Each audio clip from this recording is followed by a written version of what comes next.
Morir para vivir. Piensen en las cosas del cielo, no en las de la tierra, pues ustedes han muerto a esta vida, y su verdadera vida está escondida con Cristo en Dios.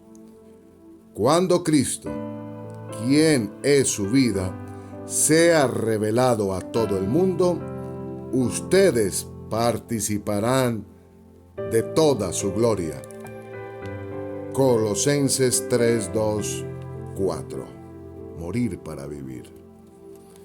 Antes de morir en la cruz, Jesús primero murió en su voluntad. Él dispuso su corazón para hacer siempre lo que al Padre le agradaba. De igual forma, sus discípulos debemos hacer morir en nosotros todo aquello que no agrada a Dios. Morir es abstenerse de, es dejar todo lo que Dios dice que dejemos, es vivir de acuerdo a los principios del reino de Dios establecidos en su palabra. Y esto lo podemos lograr cuando andamos en el Espíritu y no satisfacemos los deseos de nuestra carne o naturaleza pecaminosa. Jesús nos dio el mayor ejemplo de morir a sí mismo al ser crucificado. Él se entregó voluntariamente. Aunque es el Rey del universo, no usó su poder y autoridad para resistirse, sino que voluntariamente entregó su vida por nosotros.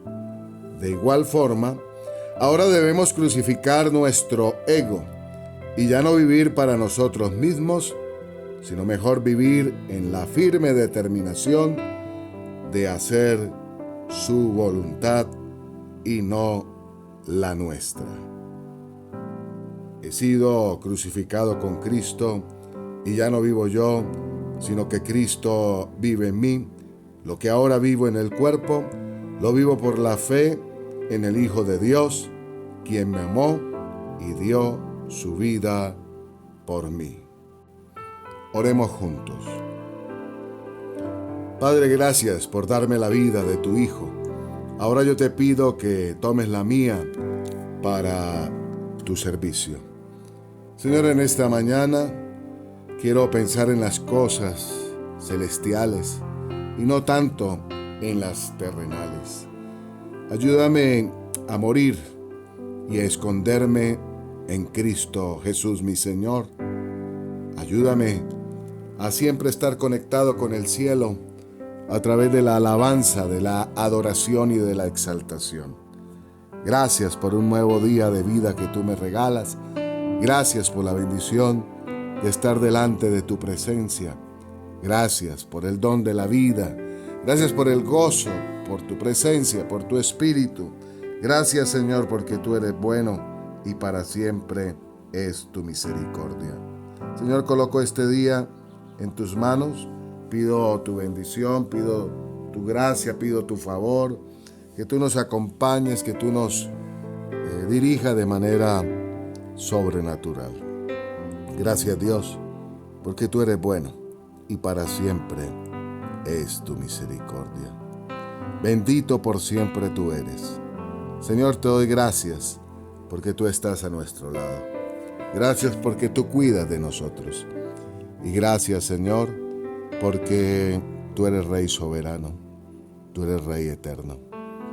Coloco, Señor, a cada uno de los integrantes del canal de YouTube Reflexión.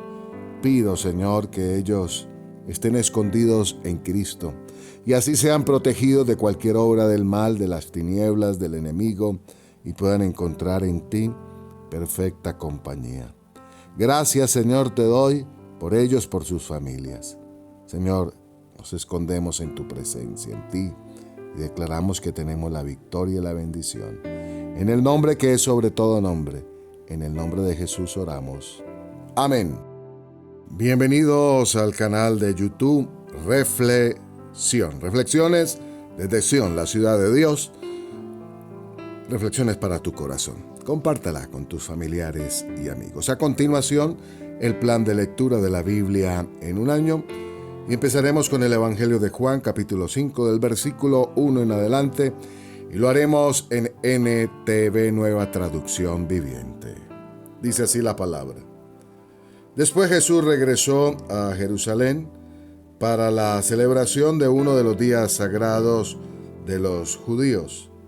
Dentro de la ciudad, cerca de la puerta de las ovejas, se encontraba el estanque de Betesda, que tenía 5 pórticos cubiertos.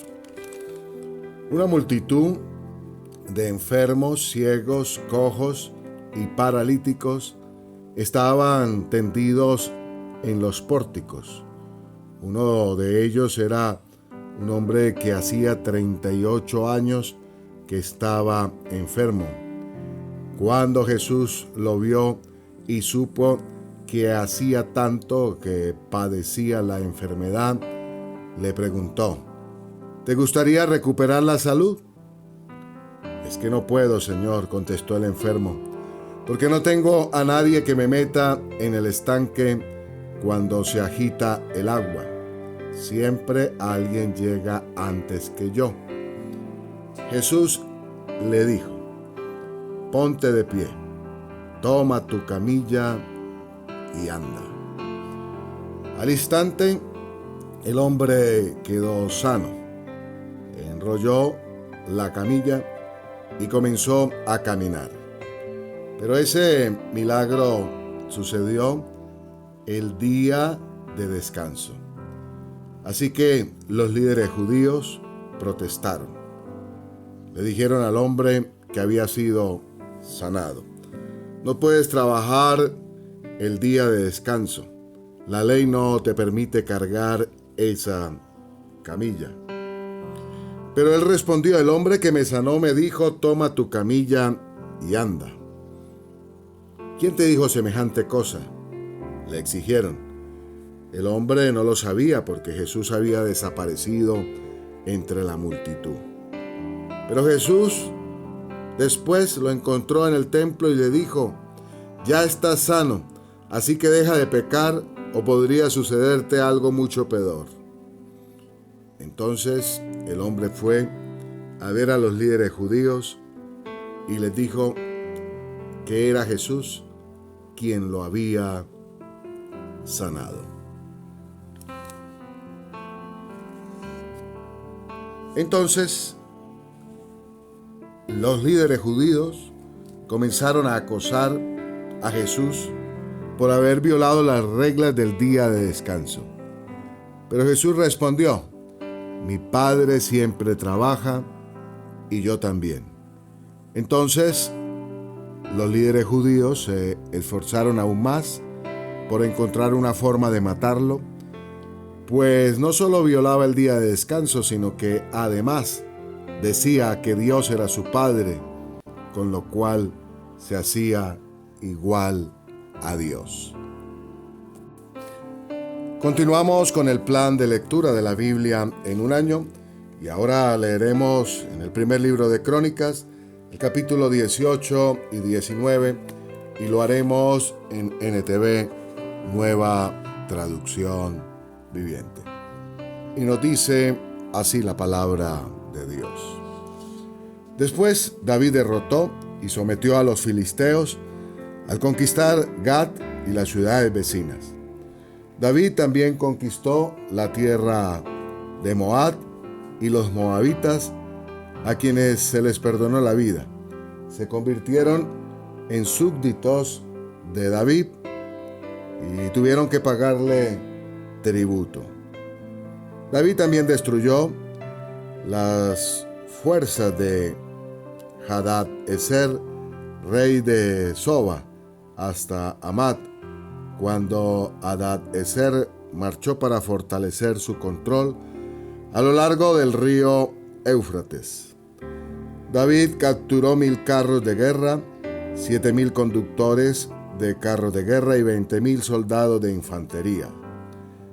les lició los caballos de Tiro, excepto los necesarios para 100 carros de guerra.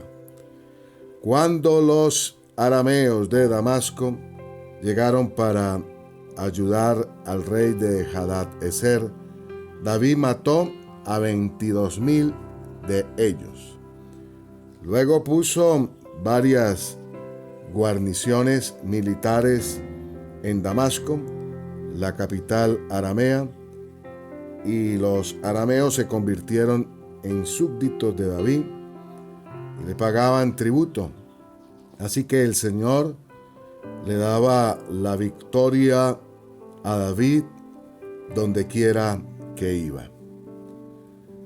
David llevó a Jerusalén los escudos de oro de los oficiales de Hadad-Ezer, junto con una gran cantidad de bronce de las ciudades de Teba y de Cun, que pertenecían a Hadad-Ezer. Tiempo después, Salomón fundió el bronce y moldeó un enorme tazón de bronce llamado el Mar, además de las columnas y los diversos objetos de bronce usados en el templo. Cuando Toi, rey de Amad, se enteró de que David había destruido a todo el ejército de Hadad-Ezer, rey de Soba, envió a su hijo Joram para felicitar al rey David por su exitosa campaña. Hadad-Ezer y Toi habían sido enemigos y con frecuencia estaban en guerra. Joram le obsequió a David muchos regalos de oro, de plata y de bronce. El rey David dedicó todos estos regalos al Señor, junto con el oro y la plata que había traído de las otras naciones, de Edom, de Moab, de Amón, de Filistea y de Amalet. Abisai, hijo de Sarbia, aniquiló a 18,000 edomitas en el valle de la Sal. Puso guarniciones militares en Edom y los edomitas se convirtieron en súbditos de David. Es más, el Señor le daba la victoria a David donde quiera que iba. De modo que David reinó sobre todo Israel e hizo lo que era justo y correcto para su pueblo. Joab, hijo de Sarbia, era el comandante del ejército. Josafat, hijo de Ahilud, era el historiador del reino. Sadok, hijo de Ahitot, y Ahimelech, hijo de Abiatar, eran los sacerdotes. Seraías era el secretario de la corte. Benaía, hijo de Joaía, era el capitán de la guardia personal del rey. Y los hijos de David servían como ayudantes principales del rey. Capítulo 19. Después de un tiempo murió Naas, rey de los amonitas, y su hijo Hanún subió al trono. David dijo: le mostraré lealtad a Naún, porque su padre Naas siempre me fue leal. Entonces David envió mensajeros a Hanún para expresarle sus condolencias por la muerte de su padre. Pero cuando los embajadores de David llegaron a la tierra de Amón, los comandantes amonitas le dijeron a Hanún: ¿realmente cree que estos hombres vienen para honrar a su padre? No. David los ha enviado a espiar la tierra para luego venir y conquistarla. Entonces Hanún tomó presos a los embajadores de David, les afeitó la barba, les cortó los mantos a la altura de las nalgas y los envió avergonzados de regreso a David. Cuando llegó a oído de David lo que les había sucedido a sus hombres, envió mensajeros para decirles: quédense en Jericó hasta que les crezca la barba y luego regresen, pues se sentían muy avergonzados de su aspecto. Cuando el pueblo de Amón se dio cuenta de qué tan seriamente habían provocado el enojo de David, Hanún y los amonitas enviaron 34 toneladas de plata para contratar carros de guerra y sus conductores de Aran-Naharaim, de Aran-Maaca y de Soba. También contrataron 32,000 carros de guerra y lograron el apoyo del rey de Maaca y su ejército. Estas fuerzas acamparon en Medeba, donde se les unieron las tropas amonitas que Hanún había reclutado en sus propias ciudades. Cuando David se enteró, envió a Joab con todos sus guerreros a pelear contra ellos. Las tropas amonitas se pusieron de pie de guerra a la entrada de la ciudad, mientras los otros reyes tomaron posiciones para pelear a campo abierto. Cuando Joab vio que tenía que luchar tanto por el frente como por la retaguardia, eligió algunas de las tropas selectas israelitas y las puso bajo su propio mando para luchar contra los arameos a campo abierto. Dejó al resto del ejército bajo el mando de su hermano Abisai, quien atacaría a los amonitas. Si los arameos son demasiado fuertes para mí, entonces ven en mi ayuda, le dijo Joab a su hermano. Si los amonitas son demasiado fuertes para ti, te ayudaré. Sé valiente, luchemos con valor por nuestro pueblo y por las ciudades de nuestro Dios, y que se haga la voluntad del Señor.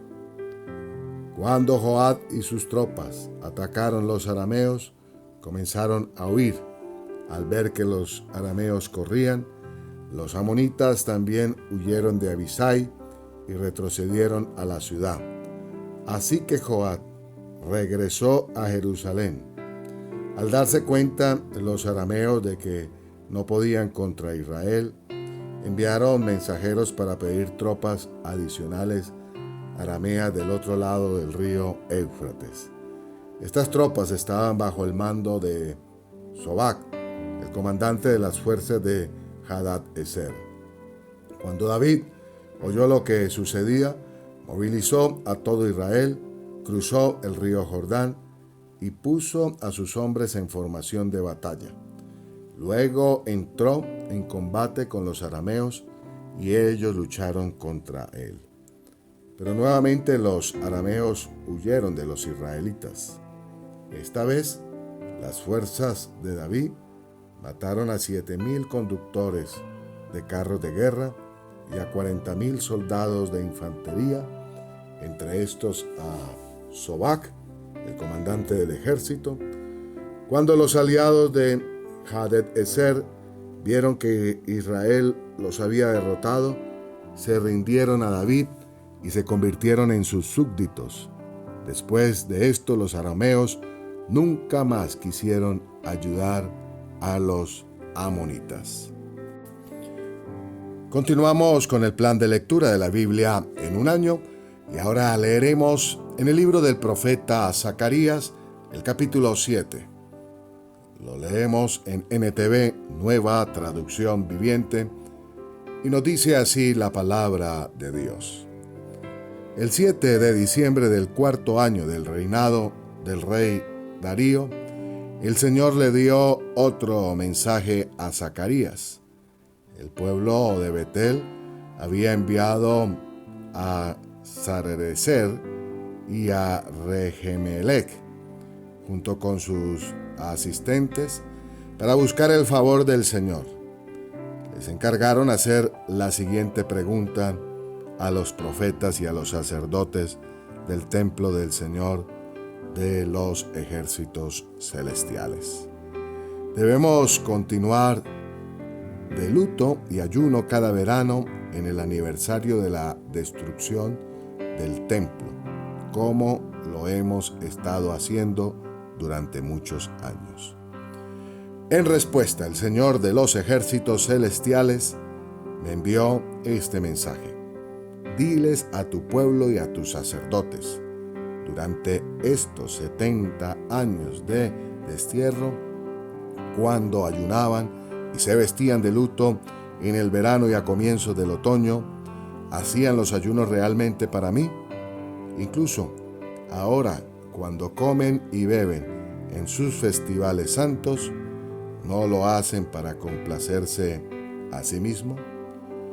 ¿No es este el mismo mensaje del Señor que los profetas proclamaron en años anteriores, cuando Jerusalén y los pueblos de Judá estaban llenos de gente y el Neguev y las colinas de Judá estaban bien poblados? Luego Zacarías recibió este mensaje del Señor. El Señor de los ejércitos celestiales dice: juzguen con imparcialidad y muestren compasión y bondad el uno por el otro. No opriman a las viudas, ni a los huérfanos, ni a los extranjeros, ni a los pobres. Tampoco tramen el mal unos contra otros. Sus antepasados se negaron a escuchar este mensaje. Volvieron la espalda tercamente y se taparon los oídos para no oír.